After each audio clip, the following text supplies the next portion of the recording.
I've got two packages for you today, which have just arrived here. I've got one from the US and one from Canada. So I know what's inside both of these, and looking forward to opening them. Just interested in the stamps that have come on this US letter. They're forever optimistic despite the woes of the US postage system.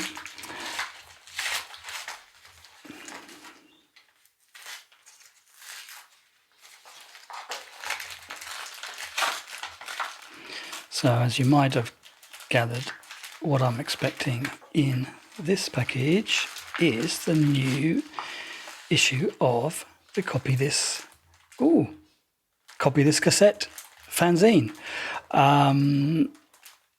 I'm really delighted by this bag that it comes in, and it looks like some sort of, maybe, I'm optimistic that's a Copy This sticker inside.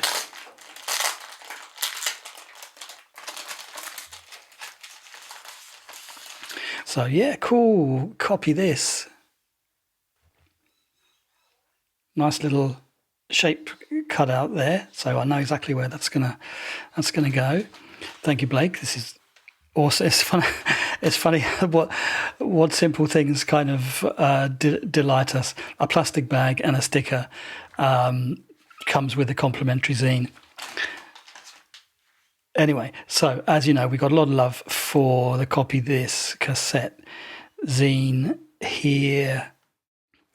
When we did an episode of the Cassette Culture podcast with Blake, where we talked all about the Copy This zine, he mentioned doing an article about the current crop of audio cassette tape which is being produced and all the details around that. So this is the lead feature in this issue. So yeah, I'm interested to see how that came out. Nice bit of editorial as ever. Interview with, is this blank tapes? Oh, and Ingrown Records. We played a little bit of Ingrown Records on the episode.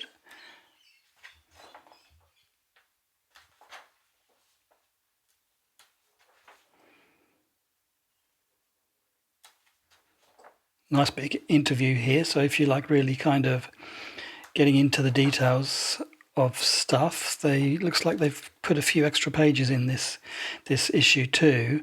And here we are. This is the feature which I mentioned, cassette tape for a new generation, where they go through the stuff that old hands will know well, the different types of tape, standard ferric tape and chrome tape.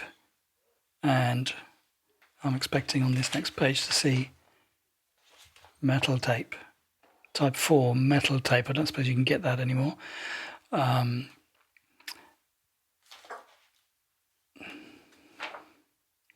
New cassette tape. This is what we're interested in and where we might be able to get it from. Seems like some people are manufacturing cassette tape again. There's a little mention here of recording the masters. I've seen their information. The tapes look really good, but they are not for those on a budget. They're a little expensive, probably just due to the kind of small run type of production that they're doing. But there we go. Nice, looks like a nice overview article on cassette tape.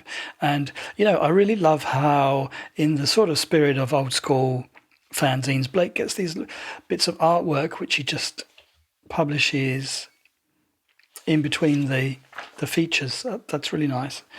And then usual snapshot reviews of actual cassette releases that have arrived at the Copy This Cassette offices. And I know he's got a few different reviewers who are covering this stuff. So Blake was at pains to point out when we spoke to him that the zine it's about cassettes. And so the reviews are of releases that are really on cassettes and really sent to the zine for review. So it's about that kind of physicality of getting hold of stuff, opening the packaging, seeing what it feels like, seeing the artwork,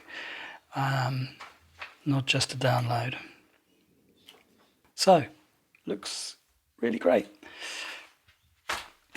Now, this next one, this is a pretty weighty package here, and this is from Kevin Thorne, who I just did an interview with for season 2 of the Cassette Culture podcast. Kevin has had a number of bands throughout the 80s that were involved in significant releases.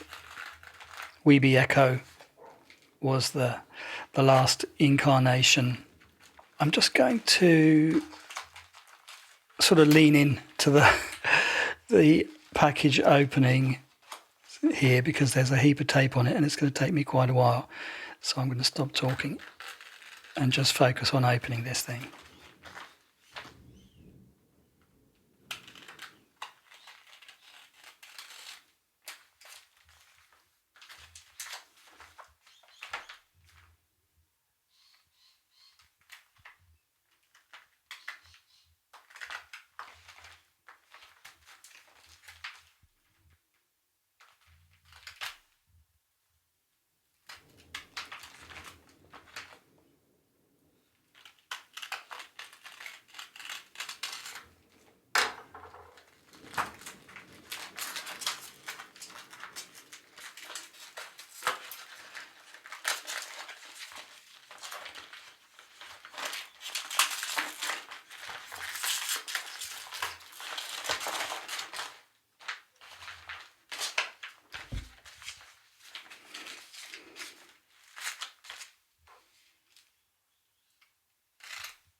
Oh, nice. So, Degeneration issue 1. This is the new zine. Seems like a too small a word for this publication. So it's the new thing that Kevin Thorne's been working on. It's covering a lot of stuff that's known to people from the 80s cassette world, but obviously going forward into today, paranoia is awareness. Okay, it's going to have to be Dawn.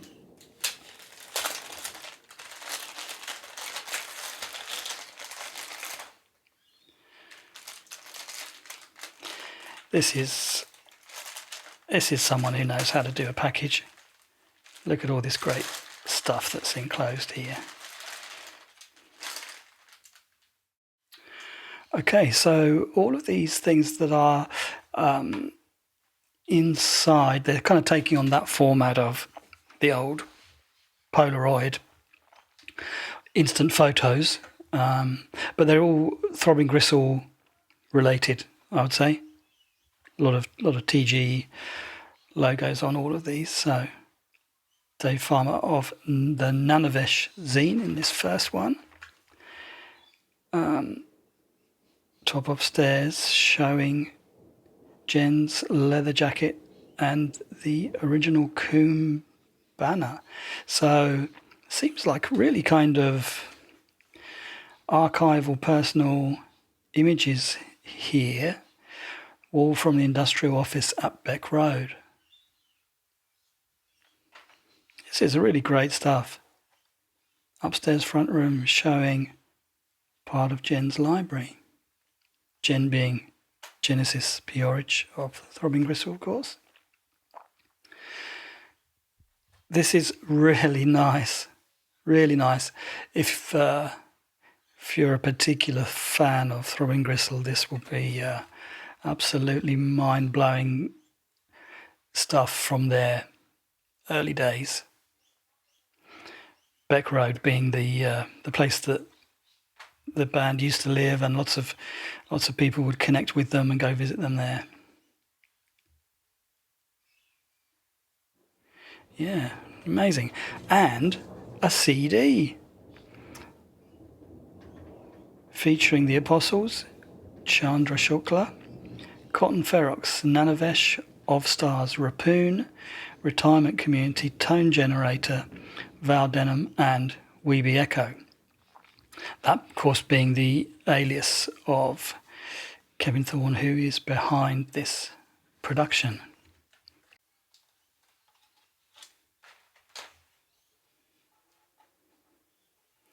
Really nice CD with full colour on body print. So this is a pretty, like, no expenses spared production here. And inside we've got I don't know what kind of binding you'd call this, but it's almost like a small book.